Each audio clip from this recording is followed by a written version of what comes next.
Buenas tardes a todos. A nombre del laboratorio Olarte y ACLE, les damos la más cordial bienvenida a nuestra sesión informativa mensual denominada Diabetes, prueba genética, un medio eficaz para un diagnóstico y manejo oportuno. La OMS estima que para el año 2030 la diabetes será la séptima causa de muerte a nivel mundial y que alrededor del 50% de las personas que tienen diabetes actualmente no saben que la padecen. De ahí la importancia de dirigir nuestros esfuerzos a la prevención y tratamiento oportunos a través de estrategias de medicina personalizada y estudios genéticos que nos pueden ayudar mucho a abordar esta enfermedad. La plática va a ser impartida por la doctora Jessica Otero Rojas. La doctora es médico cirujano, egresada de la Universidad de Anáhuac, tiene una maestría en negocios por la Universidad de las Américas. Actualmente es directora médica de Patia Biofarma y cuenta con una gran experiencia en modelos de medicina personalizada para enfermedades crónicas como cáncer y diabetes tipo 2. Tiene más de 15 años en empresas que administran recursos que ofrecen servicios para la salud y poblaciones específicas. Antes de cederle la palabra a la doctora Otero, les recuerdo que pueden irnos compartiendo sus dudas a nuestro chat y con gusto las resolveremos al final de la presentación. Doctora Jessica Otero, le agradecemos su participación y le cedo los micrófonos. Hola, buenas noches a todos. Gracias, doctora Munive. Muchísimas gracias, Olarte y ACLE, por la invitación para platicarles de esta herramienta. Voy a transmitir aquí una presentación que nada más necesito que me digan que todos. Listo. ¿Se ve? Sí. Gracias. Bueno, todo empezamos al revés. A ver, vamos a empezar por donde uno debe de empezar. Ahora sí. Bien. Pues hoy vamos a hablar de cómo la genética influye en el desarrollo de la enfermedad, diabetes tipo 2. Voy a platicarles de esta prueba, que es una prueba genética que nos va a permitir evaluar el riesgo de los pacientes a desarrollar la enfermedad. Y bueno, pues hacer un tema genético que pues ya tenemos más de 17 años haciendo investigación en el genoma humano. En estos 17 años pues ha habido varios descubrimientos y uno de los que más compete en esta práctica es referente a el tema de los polimorfismos o las variantes genéticas que tenemos como individuos, que además de hacernos diferentes, pues también son las que nos predisponen a ciertas enfermedades como diabetes, enfermedades cardiovasculares, en fin, una serie de estas, ¿no? Entonces, bueno, antes de iniciar me gustaría nada más conocer qué tanto, voy a ponerles aquí, vamos a tener algunas preguntas para que sea un poco más dinámico y me gustaría primero lanzarles esta primera pregunta para ver quiénes ya conocen este tipo de pruebas. Su participación pues nos va a ayudar a ver en dónde estamos, qué tanta información tienen al respecto de estas pruebas que miden el riesgo genético a ciertas patologías, no necesariamente de diabetes, pero pues a lo mejor para otro tipo, ¿no? Muy bien. Vamos a finalizar. Tenemos que el 72% de los participantes en esta charla no, déjenme compartirles ahí la información. 73% de los participantes no conocían que existen estas herramientas y bueno, pues justo eso es lo que Olarte y ACLE quiere poner a disposición de ustedes, que conozcan que hoy tenemos estas herramientas, así como otras que seguro más adelante se irán dando otros seminarios, pero hablemos un poquito de esta que hablamos de la diabetes. Patia Biofarma, que es el laboratorio de biotecnología al cual yo represento, es una empresa mexicana que se ha dedicado ya hace un par de años, o varios años, al desarrollo de varias herramientas que tienen relación con la parte genética.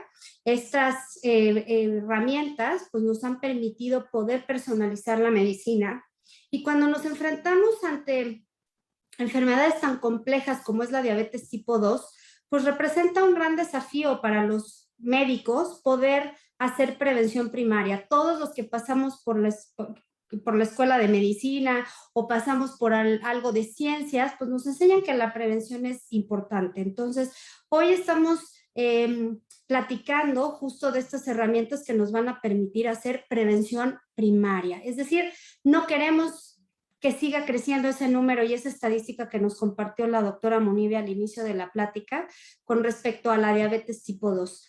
Katia es, a pesar de que es mexicana, bueno, pues tenemos ya presencia en otros países y es importante, pues nada más para tener un contexto de qué es lo que pasa en Estados Unidos, ¿no? Esta prueba de las que hoy les voy a platicar, en Estados Unidos ya se reembolsa, ya hay un código, un CPT code que se reembolsa para los asegurados y quien quiere hacer prevención primaria puede ir a los laboratorios y realizarse esa prueba. Obvio, es un esquema distinto al que vivimos aquí en México, pero bueno, esperemos que para allá vayamos, ¿no? Que México empiece a dar grandes pasos en tema de prevención primaria y empiece a adoptar herramientas novedosas como es este tema genético. Y bueno, en España pues también estamos allá con otro esquema de salud. Aquí en México, y un poquito reforzando lo que decía la doctora Munive, en la encuesta del ENSANUD del 2012 teníamos un 9.2 de prevalencia de diabetes en México, para el 2018 crecimos a 10.3 y ahora con el tema de COVID hicieron o lanzaron una ENSANUD continua y esta nos dio una prevalencia de 15.6, o sea, como en 3 años crecimos 5 puntos porcentuales. Y la estadística mundial que existe respecto al crecimiento que tendremos en el 2045, en donde Norteamérica va a tener un incremento del 33% a comparación del número de casos que había de diabetes tipo 2. Así que por donde volteemos hoy, pues nos invade la pandemia COVID, pero ¿cuántos años ya tenemos con esta pandemia, no?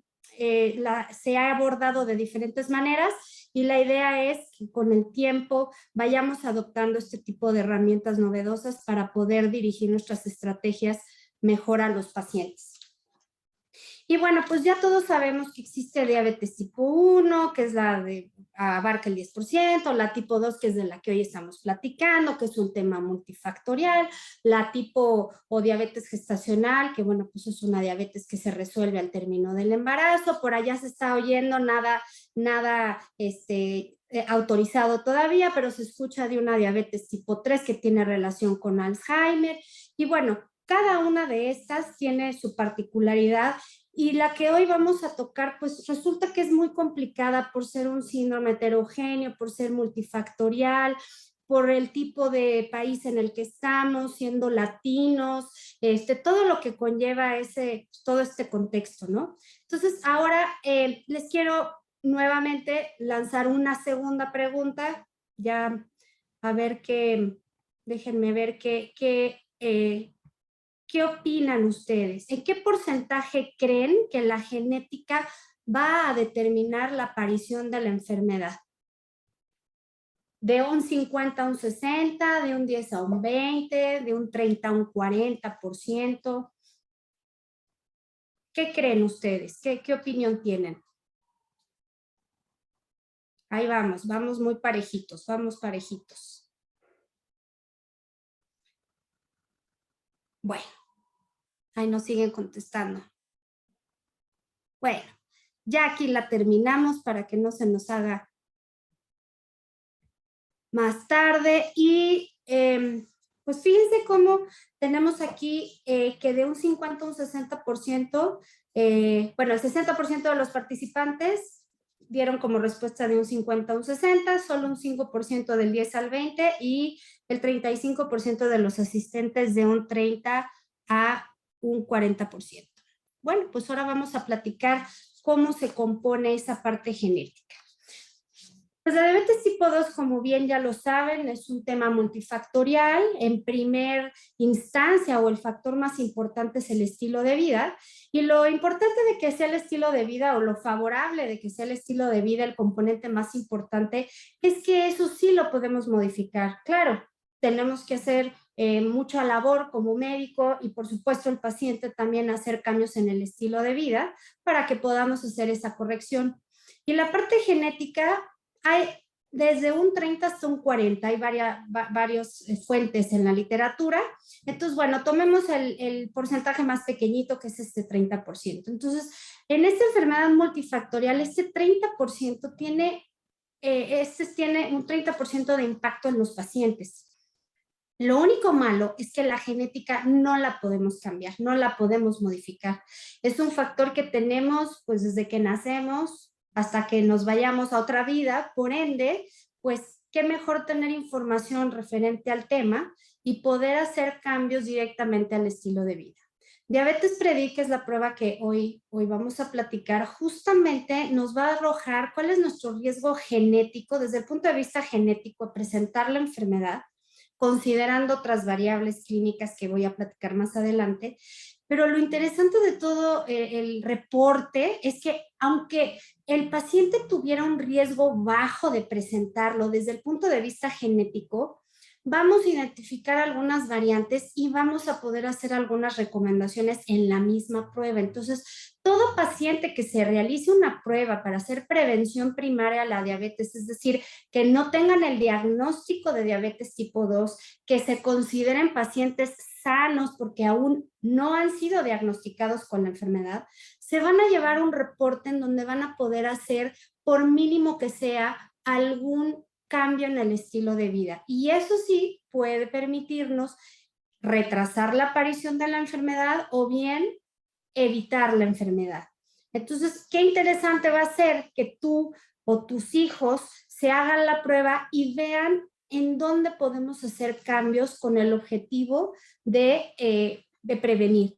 El nivel sociocultural difícilmente podemos cambiarlo, igualmente el entorno en el que vive. Entonces nos vamos a enfocar en hacer cambios por el genotipo que traemos, que no podemos modificar y que es la herencia que nos dieron nuestros padres. Y una vez que tengamos esa película, que hoy no la tenemos cuando nos hacen cualquier estudio clínico en el laboratorio, ya sea una hemoglobina glicada o una glucosa, una química, esa información genética que nos está predisponiendo y nos puede elevar el riesgo a presentar la enfermedad, no la vamos a encontrar si no es a través de una herramienta que sea pues de genotipado. Actualmente tenemos ya un índice de obesidad, bueno, sobrepeso en México en esta última encuesta continua que les decía del ENSANUD que se hizo a raíz de COVID, porque bueno, pues se vio la gran relación que existe de un mal control de glucosa con la gravedad de presentar COVID. Y bueno, gracias a esta encuesta podemos ver o tener ya datos más actuales en donde nos dice que el 76% de los adultos, es decir, a partir de los 20 años de edad de la población mexicana, o tienen sobrepeso o tienen obesidad, cualquiera de las dos. Entonces, bueno, somos un país obeso, viendo esta estadística, y en niños, según esta encuesta, el 20%, ¿no? Aunque somos el número 1 a nivel mundial, refiere que el 20% de los niños que fueron encuestados o a través de los familiares tenían un tema de obesidad. Y bueno, hay muchos factores, esto es como las raíces de la obesidad. Hoy tenemos mucho estrés por el tema de la pandemia, tenemos exceso de sedentarismo, exceso de horas trabajando, muy poca actividad física y aparte dietas hipercalóricas. Entonces, bueno, pues toda esta información, los pacientes los tenemos que educar, evidentemente, para poderles sensibilizar que lo que está pasando, lo que estamos viviendo, nos va a llevar a un final no feliz. Y bueno, pues la cronología de una muerte anunciada, me refiero a toda esa parte en donde cada uno de los factores que tienen relación con el desarrollo de la enfermedad, tanto para que aparezca la enfermedad o bien para que surjan complicaciones ya a nivel vascular, y de ahí todas la ceguera, que es número 1 en México, amputaciones, un daño renal, todo eso lo podemos evitar, evidentemente, si hacemos un tema primero de prevención, y ya si el paciente llegara a tener el diagnóstico de diabetes tipo 2, también se verá beneficiado de este tipo de reporte. Y como les decía, tenemos que educar. Educar es prevenir. El problema de cuando queremos prevenir es que estamos frente a un tema de probabilidad estadística, ¿no? O sea, porque tienes sobrepeso, tienes una probabilidad de X porcentaje a que tengas diabetes. al paciente le cuesta trabajo. Entonces, ¿qué hemos identificado con la prueba genética de la que ahorita vamos a platicar? Que el paciente puede ver su genética y cuando ve que, aunque él se sienta sano, trae factores que no va a poder eliminar por un tema genético, empieza a tener mayor adherencia a las recomendaciones preventivas que hacen o que hacemos los médicos para que no llegue a la enfermedad. Como ya sabemos, cuando un paciente llega al diagnóstico, que para nosotros ya es muy tarde, y yo creo que para cualquier familiar y paciente, pues ya es muy tarde, ¿no? A pesar de que los médicos insistimos en que hagan dieta, que hagan ejercicio, estrés, en fin, todo esto que ya conocemos y de eso no se trata la charla, tenemos una ventana de tiempo muy valiosa para poder hacer prevención. Entonces, ¿cómo vamos a hacer prevención? ¿Cómo vamos a sensibilizar a los pacientes para que se den cuenta que además de los temas clínicos o de la evidencia clínica que traigan por un tema de sobrepeso y su estilo de vida, además trae una carga genética que le va a acelerar la aparición de la enfermedad o bien se puede beneficiar de que la enfermedad aparezca después? Pues esto ya es el continuo metabólico de la paciente, de los pacientes. Diabetes predicta es una prueba preventiva para identificar un riesgo. Por lo tanto, se debe de aplicar en los pacientes que son o se consideran saludables, es decir, no tienen todavía la enfermedad, o ya se saben prediabéticos y queremos hacer acciones puntuales para manejar la enfermedad. Acuérdense que cualquier pregunta lo pueden hacer a través del chat que tenemos ahí de preguntas y respuestas y al término de la plática vamos a dar respuesta a cada una.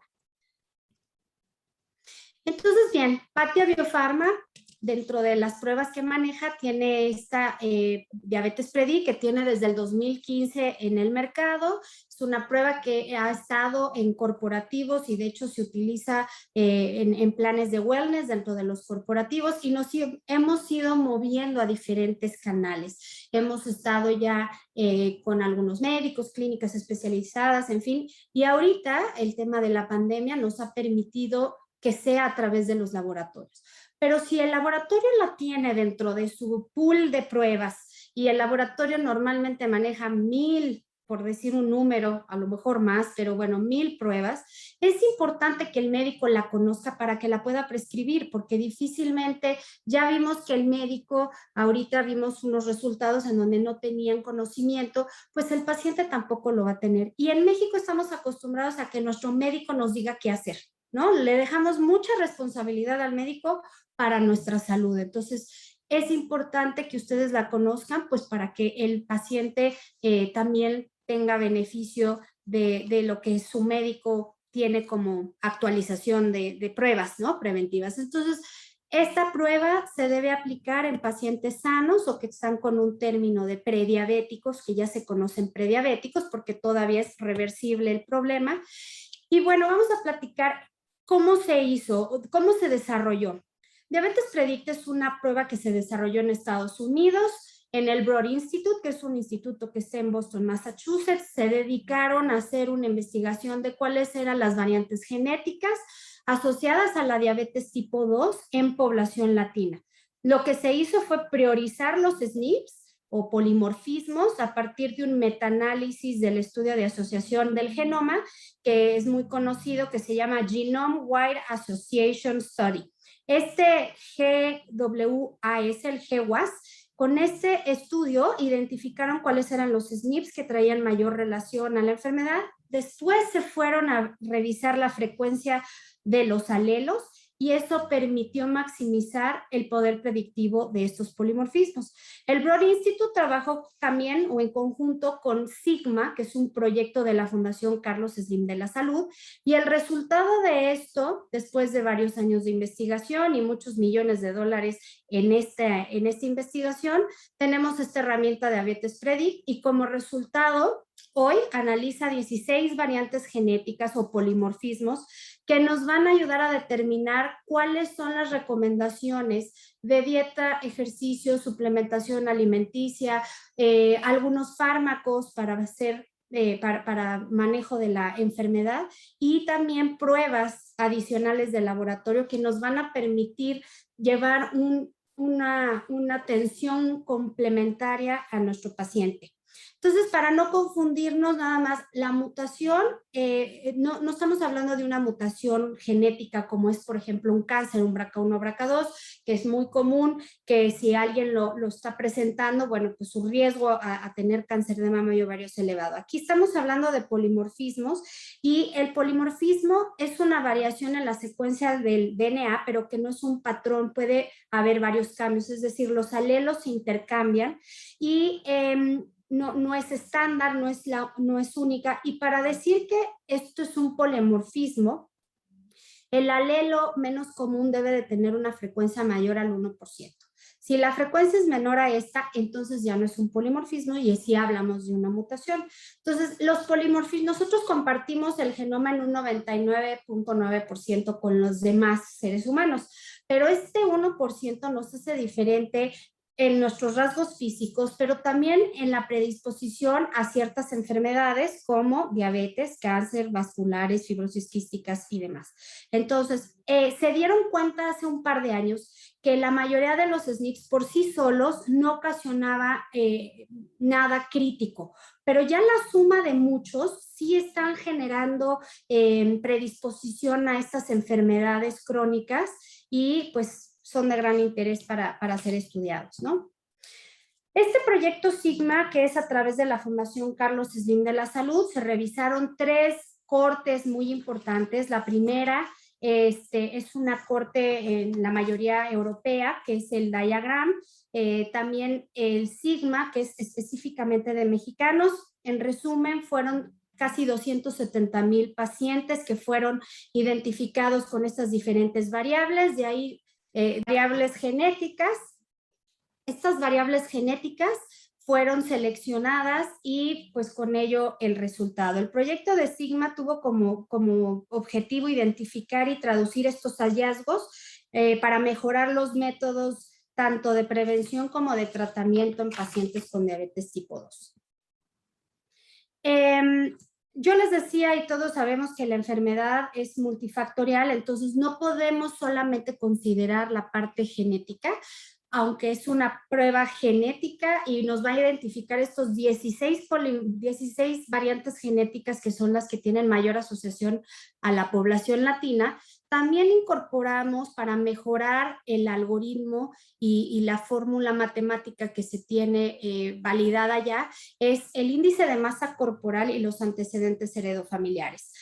Todo paciente que se hace la prueba, además de analizar estos 16 polimorfismos, estamos considerando su índice de masa corporal y si en primera línea de consanguinidad existen antecedentes heredofamiliares.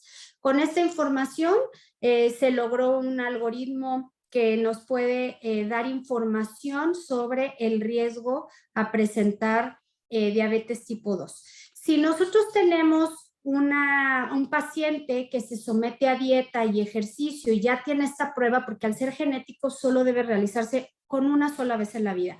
No es necesario que se esté haciendo, no es una prueba para estar monitoreando continuamente como las que hacemos normalmente en sangre, una hemoglobina, glucosa, en fin, resistencia a insulina.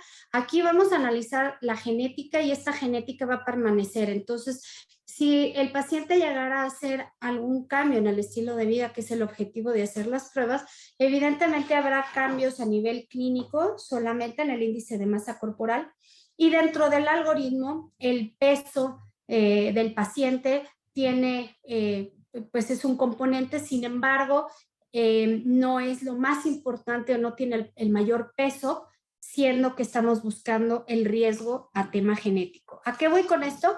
Que no es necesario que el paciente vuelva a repetir la prueba para que su riesgo cambie o disminuya. Es decir, el riesgo que va a aparecer aquí genético considera primeramente el tema genético y en un porcentaje menor la parte clínica variable, ¿no?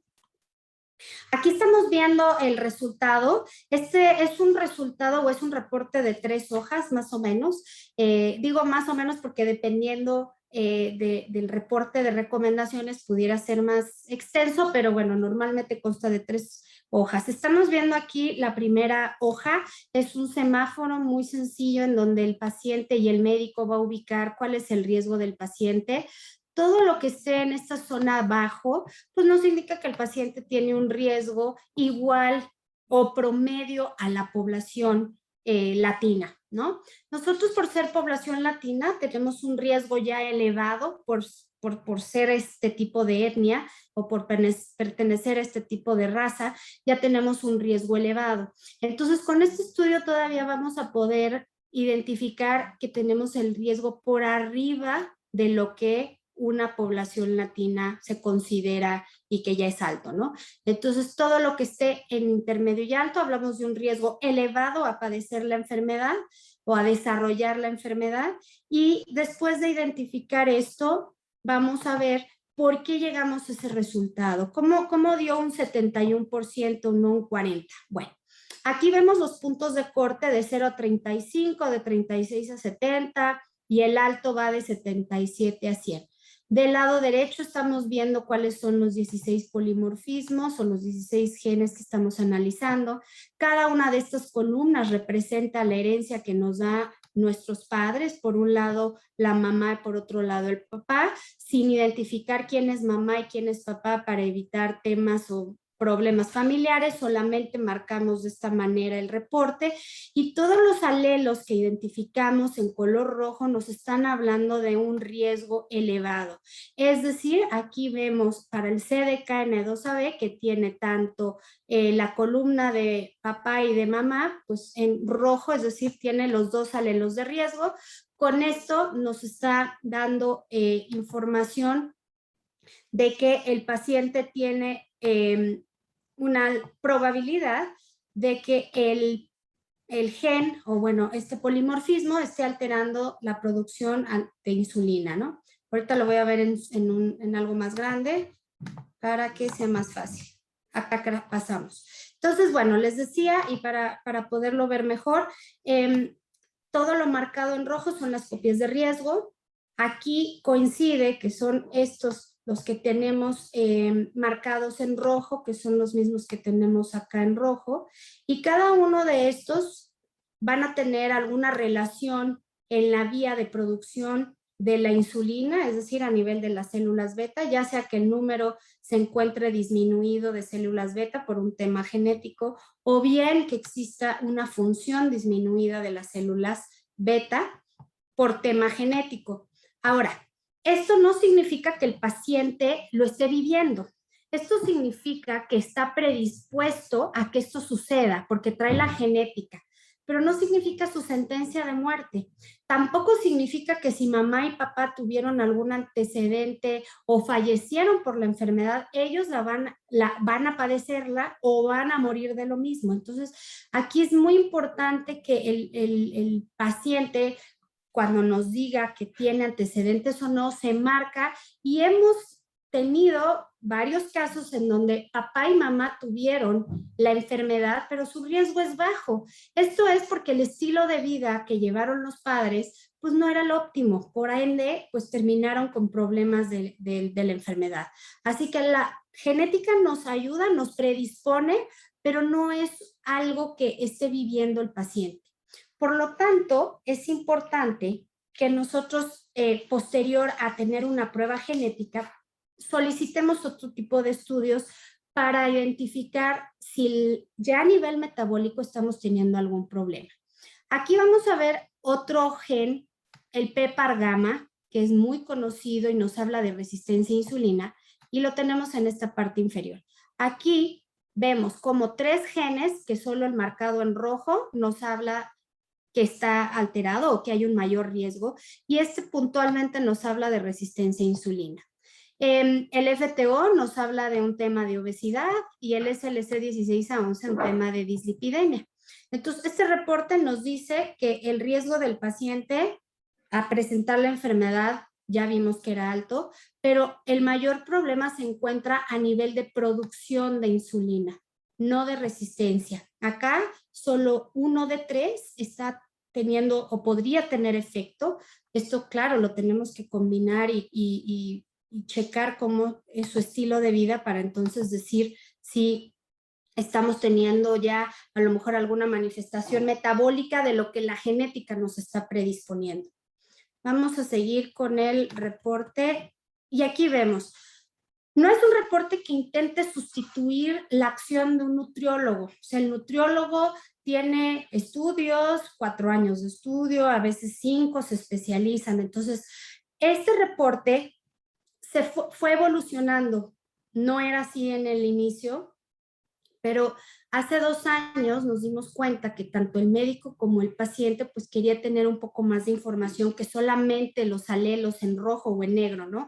Entonces, este es un reporte resumen en donde podemos identificar que por el tipo de genotipo que se está identificando en el reporte, se están haciendo recomendaciones en la parte de nutrición, en el tipo de ejercicio, si es de tipo ejercicio aeróbico o anaeróbico, cuántas veces a la semana. En la parte inferior estamos recomendando algunas disciplinas que son buenos ejemplos para cada uno de los tipos de ejercicio aeróbico, anaeróbico.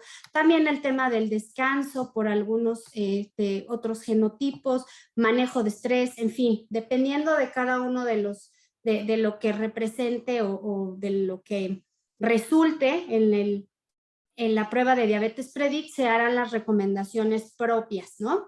Cuando hablamos de nutrición, pues es una idea para que el paciente se pueda empezar a hacer cambios en su dieta. Lo ideal es un seguimiento de un nutriólogo experto que le haga un plan nutricional con el número de calorías necesarias, con planes alimenticios a su gusto, en fin, a su estilo de vida. Acá arriba tenemos el tema de suplementación alimenticia y bueno, esto va a permitir que el paciente que quiere hacer prevención y ya empezó con cambios en su estilo de vida, también le ayudemos en caso de que la dieta, pues a veces no les gusta ciertos vegetales o ciertos alimentos, bueno, pues se hacen las recomendaciones de suplementación alimenticia para que el paciente obtenga mejores resultados y más rápido. Vamos a dejar esta de farmacología al final. Nos vamos a otras pruebas de laboratorio que se sugiere solicitar al paciente para identificar si hoy, viendo que tiene un riesgo elevado genético, vamos a ver cómo está a nivel metabólico. Les decía que no necesariamente la genética nos está diciendo que hoy el paciente ya tiene un problema a nivel de resistencia o a nivel de producción de insulina.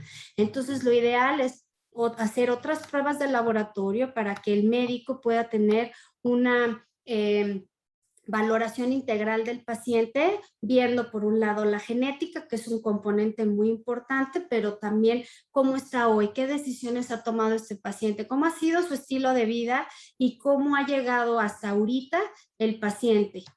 A pesar de que tenga genética elevada o bueno, riesgo genético elevado a presentar la enfermedad, a lo mejor es un paciente que ha sido muy disciplinado, que duerme bien, que hace ejercicio, en fin, ¿no? Esto pues no lo vemos muy seguido, pero sí existen esos pacientes. Entonces, bueno, eso es el reporte. Y como les decía, farmacología lo dejo al último porque es importante que quien desarrolle la enfermedad, es decir, las recomendaciones que se ponen en el reporte es solo si el paciente llegara a desarrollar la enfermedad, se puede beneficiar el médico de hacer recomendaciones en tema de ciertos medicamentos de acuerdo al genotipo. Recordemos que todas estas recomendaciones a través de genotipo es lo que la literatura tiene y hay varios estudios clínicos que hablan del beneficio de usar eso. ¿Quiénes son los que deben realizarse la prueba? ¿A quién les vamos a hacer la prueba? Bueno, cuando hablamos de adultos, pues cualquiera que tenga algún familiar diabético, pues ya tiene un riesgo, ¿no? Hablando clínicamente. Alguien que tenga sobrepeso o obesidad ya tiene riesgo. Alguna comorbilidad como hipertensión, triglicéridos altos, o bien una mujer que tenga síndrome de ovario poliquístico, o bien mujeres que tengan diabetes gestacional.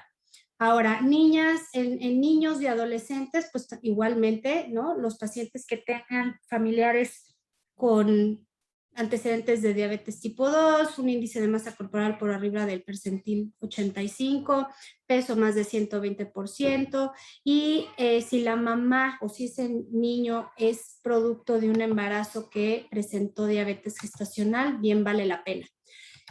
Nosotros tenemos experiencia haciendo esta prueba en niños menores de 2 años, hemos estado en escuelas con programas preventivos, y lo que hemos identificado es que cuando tienen una buena alimentación desde casa, evidentemente el tema del peso sí es algo significativo en nuestra población, independiente pues a la genética, ¿no? Entonces ahí encontramos que dependiendo el sector es donde encontramos mayor obesidad. En escuelas privadas vemos menos obesidad que cuando nos vamos al sector público, ¿no? Y aquí les quise poner un caso clínico, porque como les decía, la genética no es sentencia, y entonces aquí estamos viendo, les platico, esta es una mujer, es un femenino de 21 años, se hizo la prueba, su papá es mexicano, tiene diabetes tipo 2, ella tiene 21 años, la mamá es americana, tiene un índice de masa corporal de 20.23. Personalmente, pues yo vi a esta paciente, la verdad es que yo, pues por genética no le vi ningún riesgo. Sin embargo, nosotros le mandamos a hacer otros estudios para conocer su estado metabólico. Y bueno, aquí podemos ver cómo no hay nada fuera de rango. Nosotros hicimos glucosa, hemoglobina y todo estaba bien. Sin embargo, buscamos de manera intencionada una resistencia a insulina temprana. Esto lo hicimos a través de una prueba especializada que mide metabolitos grasos a través de un espectrómetro de masas. Y bueno, pues aquí sí identificamos que a pesar de que estos estudios salieron en rangos normales y tenía una genética baja, con todo y que el papá era diabético y ella de 21 años, notamos que ya tenía un tema de resistencia a insulina con esta prueba, ¿no? Esta prueba también me parece que la tiene el laboratorio y se llama Quantos, y esta prueba nos ayudó a determinar que a pesar de que tiene genética baja o riesgo bajo a presentar la enfermedad, pues metabólicamente ya estaba a los 21 años, bueno, esto fue antes, ¿no? Fue desde los 19 años. Desde los 19 años ya estaba presentando resistencia a insulina. La paciente ha ido mejorando su índice de resistencia a insulina desde entonces. Con este estudio empezamos en 86, hoy ya estamos en 74, entonces, bueno, ha habido ahí una mejoría.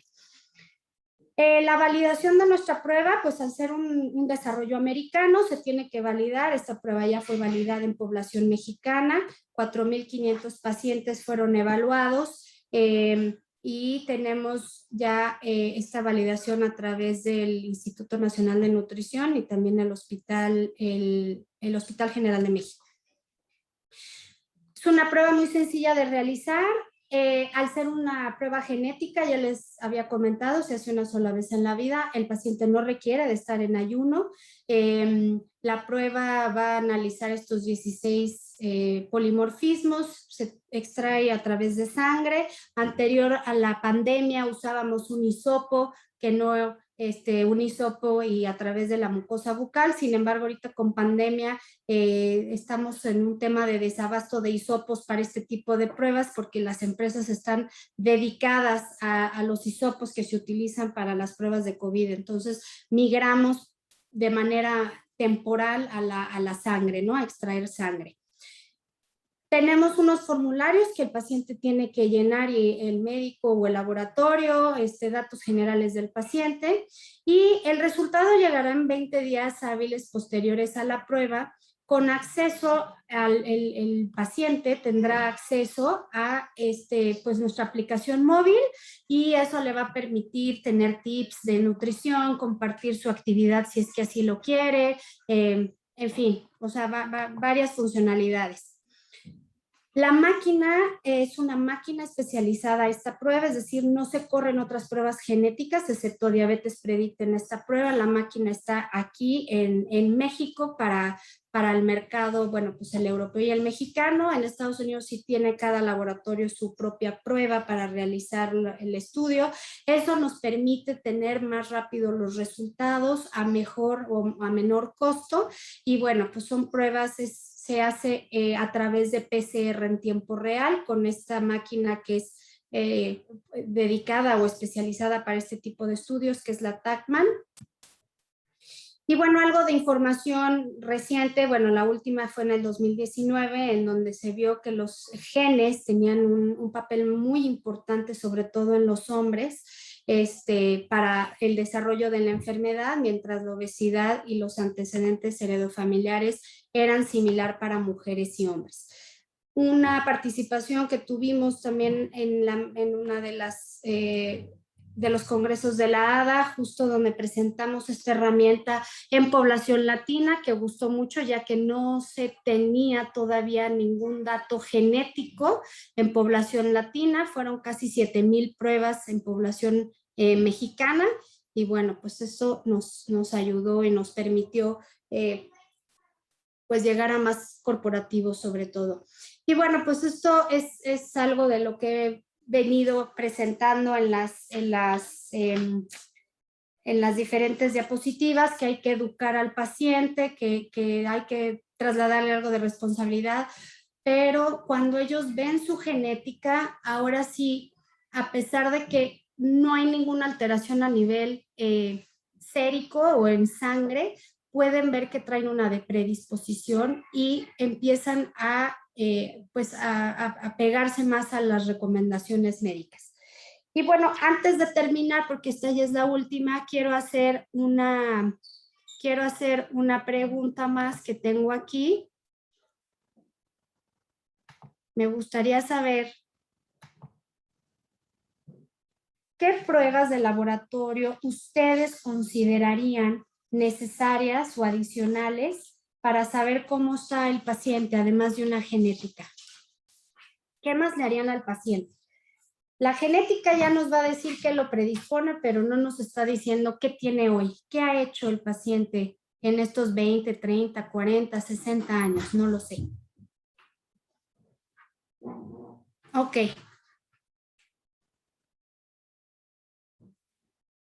Gracias por participar. Aquí seguimos. Bueno.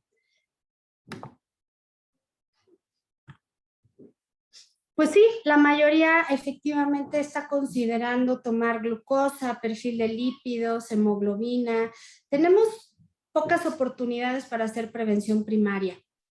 Así que bueno, al igual que ustedes, ya que tenemos ahí el paciente, es importante pues revisar que todo esté en orden, y si todo está en orden, pues también mirar si su genética está en orden o tiene ahí predisposición alta o cómo estamos ahí.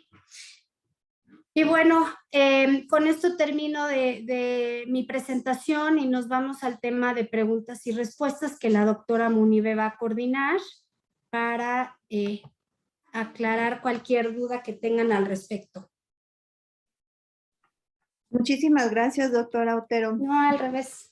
La presentación. Y sí tenemos algunas preguntas de nuestro auditorio. Claro. Pregunta Laura Galicia, ¿alguna edad determinada para realizar esta prueba? Ya nos lo comentaste, pero si lo quieres reforzar. Claro. Sugerimos que sea a partir de los 2 años, entre más jóvenes mejor. Nosotros consideramos que a los 65 años me parece que ya es momento como que es la última edad, porque ya es difícil que la persona cambie los hábitos, ¿no? Entonces, como que creemos que los 65 sería como el límite para hacer la prueba y que realmente haga caso sobre cambiar su estilo de vida. Ok, muchísimas gracias. Carla Espino nos manda, ¿la prueba puede predecir la gravedad con que se puede presentar la enfermedad? ¿Podemos llegar a eso? No lo va a decir, pero sí nos deja ver. Si vemos que las 2 vías principales que conocemos está genéticamente muy cargada de predisposición, es decir, tiene muchas alteraciones a nivel de 16 por ejemplo, de estos 16 genes, 10 están alterados, se va a notar, o bueno, te está diciendo cómo va a evolucionar esa enfermedad, ¿no? Entonces, a mayor predisposición y cuánto cada día está, ya sea resistencia o producción, sí nos deja ver cómo le va a ir y qué tan rápido además va a progresar el paciente, ¿no? Sí, claro. Leonardo Álvarez, ¿sería tan amable de repetirme que es un paciente prediabético? Podemos andar un poquito más, inclusive preguntaban del estudio de cuántos, a ver si nos puede Claro. dar información. Sí, con mucho gusto. Bueno, la prediabetes es un término que está ya autorizado por la ADA, en donde el paciente tiene valores elevados de glucosa de 100 a 125 miligramos por decilitro en una química sanguínea, pero todavía no llega a los 126, que es lo que se determina o se diagnostica como diabético. Entonces, todo paciente que salga con un rango de glucosa de 100 a 125 se le considera prediabético. Y entonces estos pacientes ya están sufriendo cambios a nivel metabólico, ya está habiendo un mal funcionamiento de las células beta, que son las que producen la insulina, y por ende tenemos que frenar ese metabolismo, esa situación, ¿no? ¿Cómo lo frenamos? A través de ejercicio principalmente. Es muy importante que todos los pacientes que tengan un tema de prediabetes hagan ejercicio. Cuando nosotros demandamos mayor consumo de glucosa por el ejercicio, las mismas células beta van a empezar a producir mayor insulina. Y también va a ayudar a disminuir la resistencia a la insulina. Entonces, el prediabético, eso es lo que es un paciente prediabético.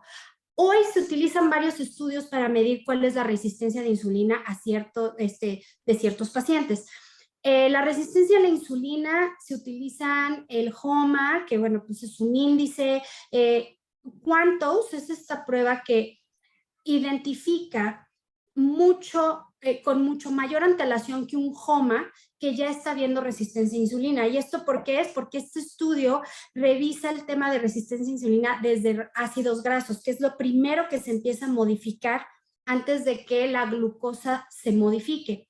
El índice de HOMA, que es el que mayormente se utiliza en la clínica, el problema que tiene es que hasta que no se ve alterada la glucosa, no vamos a ver alterada el índice de HOMA. Entonces estamos perdiendo ahí una ventana de unos 2-3 años que pudiéramos hacer un stop a esa pues degradación de las células beta. De acuerdo, muchas gracias. Maribel Jiménez, ¿por qué utiliza el índice de masa corporal? Ya que hay personas que realizan ejercicio aún diabéticos que sí conservan masa muscular adecuada o en mejor proporción del peso corporal y no hay obesidad. Porque... Exacto. No, gracias, qué buena pregunta. Lo hacemos porque nosotros no tenemos el contacto con el paciente y los laboratorios no tienen un tema para hacer bioimpedancia. Entonces, es un valor que nos deja ver. Por eso es importante que una vez que reciban el resultado, pues tengan esta visita nuevamente con el médico que les recomendó la prueba para que puedan explicarles correctamente.